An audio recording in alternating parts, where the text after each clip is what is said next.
Differences in educational achievement by social class are a complex issue with multiple contributing factors.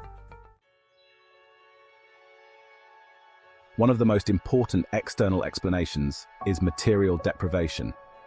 Material deprivation refers to the inability to afford basic necessities such as food, housing, clothing, and heating.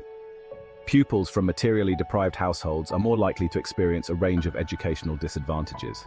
For example, they may be less likely to have access to a quiet place to study, a computer, or an internet connection. They may also be more likely to experience hunger and fatigue, which can impair their ability to learn. Marilyn Howard in 2001 found that young people from poorer homes have lower intakes of energy, vitamins, and minerals.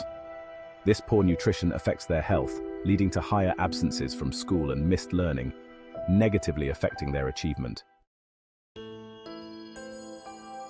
Conversely, having material advantages is referred to as material or economic capital.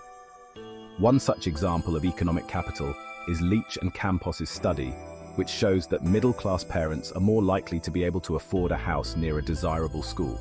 This is known as selection by mortgage because it drives up demand for houses near successful schools, effectively shutting out poorer families from getting into high-performing schools. Another important external explanation is social and cultural capital. Social capital refers to the networks of relationships and resources that people have access to. Cultural capital refers to the knowledge, skills, and values that are valued by a particular social group. Cultural deprivation refers to the lack of these advantages. Pupils from higher social classes are more likely to have access to both social and cultural capital. For example, they may have parents who are well-educated and have connections to other high-status individuals. They may also have access to a range of cultural resources, such as museums, galleries, and libraries. The work of Pierre Bourdieu and Diane Reye is particularly relevant to understanding the relationship between social class, educational achievement, and social and cultural capital. Bourdieu argued that schools reproduce social inequality by rewarding the knowledge and skills that are valued by the dominant social class. Reye argued that working-class parents are often unaware of the hidden rules and expectations of the middle-class school culture, which can put their children at a disadvantage.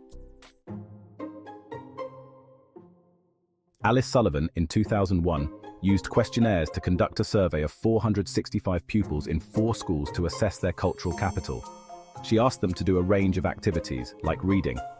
She found that those who read complex fiction and watched serious TV documentaries developed greater cultural knowledge, thus a higher cultural capital. These pupils were more likely to be successful at GCSE. This supports Bourdieu's work. Sharon Gevertz, in 1995, examined class differences in parental choice of secondary school. She used interviews in her study of 14 London schools and concluded that there were 3 main types of parents who were categorized into privileged skilled choosers, disconnected local choosers, and semi-skilled choosers.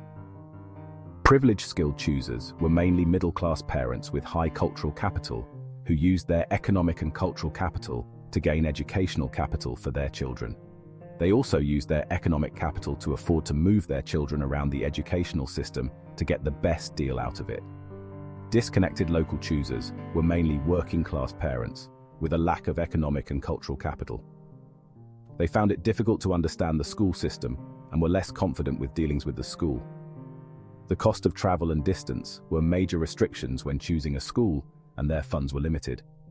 Semi-skilled choosers were mainly working-class parents, but unlike the disconnected local choosers, they were ambitious for their children. However, they also lacked cultural capital and found it difficult to make sense of the education market. Gevertz concluded that middle-class families with cultural and economic capital were better placed to take advantage of opportunities for a good education. Material deprivation and social and cultural capital are 2 important external explanations for differences in educational achievement by social class. It is important to note that these factors are interconnected. For example, pupils from materially deprived households are more likely to experience social and cultural deprivation as well. Some critics argue that external explanations for differences in educational achievement by social class overemphasize the role of factors outside of the control of individuals. They argue that individuals also play an important role in shaping their own educational outcomes.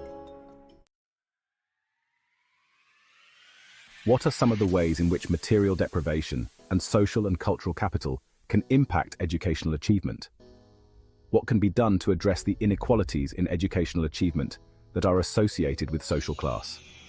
What are your own experiences of social and cultural capital? How have they shaped your educational journey?